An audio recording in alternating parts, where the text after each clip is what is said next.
ഞാൻ എൻ്റെ 5 വർഷം കംപ്ലീറ്റ് ചെയ്ത്, എൻ്റെ വിദ്യാഭ്യാസം കംപ്ലീറ്റ് ചെയ്ത് കാർമൽ കോളേജ് മാള എന്ന് പറയുന്ന കോളേജിലായിരുന്നു. ഇവിടെ നിന്നാണ് എനിക്ക് പല കാര്യങ്ങളെ പറ്റിയുള്ള ശരിയായ ഇൻഫോർമേഷൻ കിട്ടിയത്.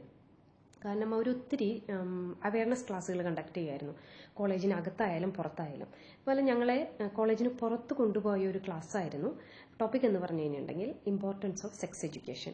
ഞങ്ങളുടെ കോളേജിൽ നിന്ന് പറഞ്ഞാൽ ഗേൾസ് മാത്രം പഠിക്കുന്ന കോളേജ്. അപ്പോൾ ഞങ്ങൾ ഈ ക്ലാസ് അറ്റൻഡ് ചെയ്യാൻ പോയത് ബോയ്സിൻ്റെ കൂടെയാണ്. ബോയ്സും ഉണ്ടായിരുന്നു ആ ക്ലാസ്സിൽ. അപ്പോൾ ഭയങ്കര ചമ്മലായിരുന്നു എങ്ങനെ ഈ ക്ലാസ് അറ്റൻഡ് ചെയ്യുമെന്ന് ആലോചിച്ചിട്ട്. പക്ഷേ അന്ന് ക്ലാസ് എടുക്കാൻ വന്ന ആ സാറ് ഒരു പ്രീസ്റ്റായിരുന്നു വന്നത്. ആൾ വളരെ ഭംഗിയായിട്ട് ആ ടോപ്പിക്ക് കൈകാര്യം ചെയ്ത് ആർക്കും ഒരു ചമ്മലും തോന്നിയില്ല ആ ക്ലാസ്സിലിരിക്കാനായിട്ട്. ആൾ പറഞ്ഞൊരു കാര്യം ഇന്നും എൻ്റെ മനസ്സിൽ കിടപ്പുണ്ട്. ഈവൻ എൻ്റെ കുഞ്ഞുങ്ങളെ വളർത്തിക്കൊണ്ടുവരുന്ന കാര്യത്തിലായാലും എനിക്കത് വളരെ പ്രയോജനപ്പെട്ടു. എന്താണെന്ന് വെച്ച് കഴിഞ്ഞിട്ടുണ്ടെങ്കിൽ സാധാരണ പാരൻസ് കുട്ടികളെ ബോഡി പാർട്സ് പഠിപ്പിക്കും കുഞ്ഞിലെ. അപ്പോൾ കണ്ണ് മൂക്കെല്ലാം പഠിപ്പിച്ച് അവസാനം പ്രൈവറ്റ് പാർട്സിൽ തൊട്ട് കാണിച്ചിട്ട് കുഞ്ഞ് ചോദിക്കും ഇതെന്താ. ഉടനടി നമ്മൾ പറയും അയ്യേ വൃത്തികേട്, ചിച്ചി തൊടല്ലേ എന്ന് പറയും. അപ്പോൾ കുട്ടിയുടെ ആ നിഷ്കളങ്കമായ മനസ്സിൽ നമ്മൾ കുത്തിവെച്ച് കൊടുത്തു കഴിഞ്ഞു ഇത് വൃത്തികേടാണെന്ന്. അതുപോലെ തന്നെ നമ്മൾ എല്ലാവരും കുഞ്ഞിലെ എല്ലാ കുട്ടികളും ഭയങ്കര ക്യൂരിയസ് ആണ്. അവർ വർത്താനം പറഞ്ഞു തുടങ്ങുമ്പോഴേ ഇതെന്താണെന്ന് ചോദിക്കാൻ തുടങ്ങും. ഞങ്ങൾ ഫ്രണ്ട്സിൻ്റെ ഇടയിൽ കുഞ്ഞുങ്ങളുടെ കാര്യം ഞങ്ങൾ ഒത്തിരി ഡിസ്കസ് ചെയ്യാറുണ്ട്. അപ്പോൾ എൻ്റെ ഒരു ഫ്രണ്ട് ഷെയർ ചെയ്ത അവളുടെ 7 വയസ്സുള്ള മോൻ ചോദിച്ചൊരു ചോദ്യമാണ് ഞാൻ എങ്ങനെയുണ്ടായി. ഇതെല്ലാവരും ചോദിക്കുന്ന ഒരു ചോദ്യമാണ്. അപ്പോൾ അവൾ പറഞ്ഞു അച്ഛൻ്റെയും അമ്മയുടെ സ്നേഹത്തിൽ നിന്നാണ് മോനുണ്ടായി എന്ന് പറഞ്ഞു. ഉടനടി ഇവൻ ഒരു പടി കടന്ന് ചിന്തിച്ചു. ഇവൻ ചോദിച്ചു അപ്പോൾ അച്ഛൻ എങ്ങനെയാണ് അമ്മയുടെ വയറ്റിൽ എന്നെ ഇട്ടേ എന്ന് ചോദിച്ചു. അപ്പോൾ അവൾ പറഞ്ഞു ഓക്കെ അതിപ്പോൾ പ്രായം മോനായിട്ടില്ല, കുറച്ചുകൂടി കഴിയുമ്പോൾ പറഞ്ഞുതരാം കേട്ടോ എന്ന് പറഞ്ഞു. ഇവൻ ആ ആൻസർ കൊണ്ട് തൃപ്തിപ്പെട്ടില്ല. അടുത്ത വീട്ടിലെ 9ാം ക്ലാസ്സുകാരനോട് പോയി ഇവൻ സംശയ ദൂരീകരണം നടത്തി. അവൻ വളരെ ഭംഗിയായിട്ട് സ്റ്റെപ്സ് മുഴുവൻ വിശദീകരിച്ചു കൊടുത്തു. എന്നിട്ട് ഇവൻ വന്ന് അമ്മോട് പറഞ്ഞു, ഇവൻ്റെ അമ്മോട് ഷെയർ ചെയ്തു. അതേ അമ്മയ്ക്കറിയില്ലല്ലോ ഇങ്ങനെയാ അമ്മ ബേബി ഉണ്ടാവുക എന്ന് പറഞ്ഞു. എന്തുകൊണ്ടാണ് ഇവൻ വന്ന് ഈ അമ്മയോട് ഷെയർ ചെയ്തത്? കാരണം ഒരിക്കലും ആ വീട്ടിൽ ഒരാൾ ആ കുഞ്ഞിനോട് പറഞ്ഞു കൊടുത്തിട്ടില്ല ഇതൊരു വൃത്തികെട്ട സംഭവമാണെന്ന്.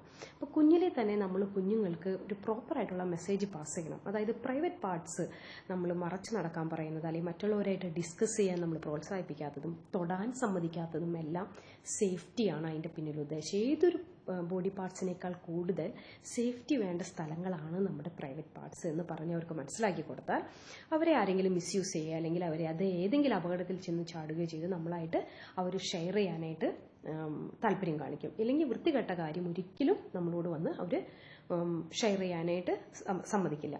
ഇനി 12-13 വയസ്സായി ഹോർമോൺ ചേഞ്ചസ് വരാൻ തുടങ്ങി, ബോഡിയിൽ ചേഞ്ചസ് വന്നു, ചിന്തകൾ വികാരങ്ങൾ ഒക്കെ ചേഞ്ചസ് വന്നു. അപ്പോൾ കുഞ്ഞിലേ മുതൽ നമ്മൾ കുഞ്ഞുങ്ങളുമായിട്ട് നല്ലൊരു റിലേഷൻ മെയിൻറ്റെയിൻ ചെയ്ത് വരുന്നുണ്ടെങ്കിൽ അല്ലെങ്കിൽ ആ ഫാമിലിയിൽ ഒരു ഓപ്പൺ ഡിസ്കഷന് ചാൻസ് ഉണ്ടെങ്കിൽ അവരോട് നമുക്ക് മെസ്സേജ് കൺവേ ചെയ്യാനായിട്ട് സാധിക്കും. എന്താണ് ഈ ബോഡി ചേഞ്ചസിൻ്റെ ഉദ്ദേശമെന്ന്. എൻ്റെ മോന് 10ാം ക്ലാസ്സിൽ ഒരു ചാപ്റ്റർ പഠിക്കാനുണ്ടായിരുന്നു, റീപ്രൊഡക്ഷൻ. അപ്പോൾ ആ ചാപ്റ്റർ അവനെ പഠിക്കാൻ ഹെൽപ്പ് ചെയ്തത് ഞാനായിരുന്നു. അപ്പോൾ ഇതെല്ലാം ക്ലാസ്സെല്ലാം ടെക്സ്റ്റിലെല്ലാം ചാപ്റ്ററെല്ലാം കവർ ചെയ്ത് കഴിഞ്ഞ് ലാസ്റ്റ് ചെയ്ത് കഴിഞ്ഞപ്പോൾ ഞാൻ പറഞ്ഞു ഇവിടെ ഒരു കുട്ടിയെ പ്രസവിക്കുക എന്ന് പറയുന്നത് ഭയങ്കര പെയിനാണ് ഒരു അമ്മയ്ക്ക് എന്ന് പറഞ്ഞു. ഉടനടി എന്നോട് ചോദിച്ചു അപ്പോൾ പിന്നെ എന്തിനാ അമ്മ പ്രസവിച്ചതെന്ന് ചോദിച്ചു. അപ്പോൾ ഞാൻ പറഞ്ഞു അപ്പം എൻ്റെ അമ്മയുടെ സ്നേഹത്തിൽ നിന്ന് ലാളിക്കാനായിട്ട് ഞങ്ങൾക്കൊരു മോൻ വേണ്ടേ, പക്ഷെ നീ ജനിച്ചു കഴിഞ്ഞപ്പോൾ നിന്നോടുള്ള സ്നേഹം കൊണ്ട് ആ വേദന മുഴുവൻ മറന്നു എന്ന് പറഞ്ഞു. ഉടനടി എന്നെ കെട്ടിപ്പിടിച്ച് ഉമ്മ വെച്ചിട്ട് എന്നോട് പറഞ്ഞു ഞാൻ കാരണം അമ്മ എത്ര വേദന സഹിച്ചു അല്ലേ, സോറി അമ്മ എന്ന് പറഞ്ഞു. അപ്പോൾ ഇവൻ്റെ ഈ പ്രതികരണം കണ്ടപ്പോൾ എനിക്ക് തോന്നി ഇത് ഒരു പ്രോപ്പറായിട്ടുള്ള മെസ്സേജ് അവനിലേക്ക് എനിക്ക് പാസ് ചെയ്യാൻ പറ്റിയെന്ന്. കാരണം ഇവൻ്റെ ബോഡിയിലും ഈ ചേഞ്ചസ്, ഒരേ കുഞ്ഞുങ്ങളുടെ ബോഡിയിലും ഈ ചേഞ്ചസ് വരുന്നത് ഒരു ഭാര്യ ഭർത്തൃ ബന്ധം സ്നേഹത്തെ അടിസ്ഥാനമാക്കി നിലനിർത്തിക്കൊണ്ട് വംശം നിലനിർത്താൻ വേണ്ടിയാണ്. അതിൽ വൃത്തികേടില്ല എന്നുള്ളൊരു മെസ്സേജ് അവനിലേക്ക് കൺവേ ചെയ്യാൻ സാധിച്ചു. അതുപോലെ ഈ വികാരം എന്ന് പറയുന്ന സാധനം മിസ്യൂസ് ചെയ്യാതെ അത് വിവേകത്തോടെ കൺട്രോൾ ചെയ്യാൻ പഠിക്കണം എന്നും കൂടിയുള്ള മെസ്സേജ് അവന് പാസ് ചെയ്യാൻ പറ്റിയെന്ന് എനിക്ക് തോന്നി. ഇനി ഓരോ ലൈംഗിക പീഡനങ്ങളും നമ്മുടെ രാജ്യത്തുണ്ടാവും. പലരും സ്വരമുയർത്തി കണ്ടിട്ടുണ്ട് നിയമം കർശനമാക്കണമെന്ന്. പക്ഷേ ഈ നിയമം കർശനമാക്കിയാൽ ആ നിയമത്തിന് ഒരാളുടെ ചിന്തകളെയും വികാരങ്ങളെയും കൺട്രോൾ ചെയ്യാൻ പറ്റുമോ? ഇപ്പോൾ ഡൽഹി റേപ്പ് നടന്നു കഴിഞ്ഞപ്പോൾ ഒരു സർവേ നടന്നു സ്ട്രീറ്റിൽ വളരുന്ന കുട്ടികളുടെ ഇടയിൽ. അപ്പോൾ അവർ അതിൽ കണ്ടുപിടിച്ചതാണ് ഒരു കുട്ടി ഒരു 40-50 രൂപ കളക്ട് ചെയ്ത് കഴിഞ്ഞാൽ അവർ നേരെ ആ പൈസ കൊണ്ട് സ്പെൻഡ് ചെയ്യുന്നത് CD ഷോപ്പിലാണ്. എന്തിനാ? ബ്ലൂ ഫിലിമിൻ്റെ CD മേടിക്കാൻ. അത് കണ്ട് ഇരുന്ന് കഴിഞ്ഞാൽ പിന്നെ വിശപ്പ് അറിയില്ല അത്ര. അപ്പോൾ ഇതുപോലെ സാഹചര്യങ്ങൾ വളരുന്ന കുട്ടിയുടെ മനസ്സിൽ ഇങ്ങനെ ഒരു സീഡ് ഓൾറെഡി വീണ് കഴിഞ്ഞു. അവൻ്റെ ചിന്തകൾ അങ്ങനെ ആയിപ്പോയി.